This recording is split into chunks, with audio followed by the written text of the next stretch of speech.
Okay, for an interesting bit of news, the United States of America put a policy up for a vote at the UN to ban nuclear weapons in space, and the Russians vetoed it, and the Chinese abstained. Which actually confirms in many ways the rumor both Russia and China are working on orbital nuclear weaponry. Either ones are in orbit all the time, or ones that'll do fractional orbital glide weapons, that hypersonic things that the Chinese and Russians are working on, and that they must be pretty close to them. They want to be able to put them up there as a deterrent to the West.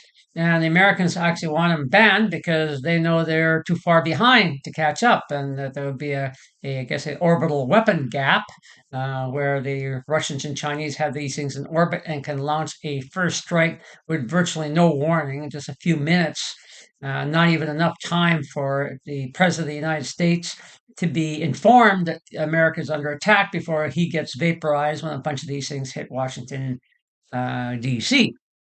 Okay, so that actually is a scary thing because if since it enables a first strike, it would be which would probably be capable of basically decapitating the West command and control structures, as well as taking out a lot of the nuclear assets, silos, any submarines in port, bomber bases, and whatnot, and really significantly degrade any counterstrike capability that the West would have.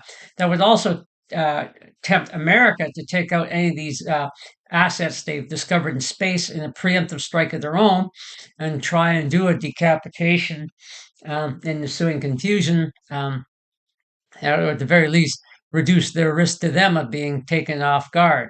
So this is very escalatory, increases the risk of nuclear war significantly, and it is worrying. And one would wish that nobody would be building these things, either Russia, China, or the U.S. for that matter. Pity they should actually ban nuclear weapons in space as well as nuclear weapons on Earth for that matter. So please comment, subscribe, and like.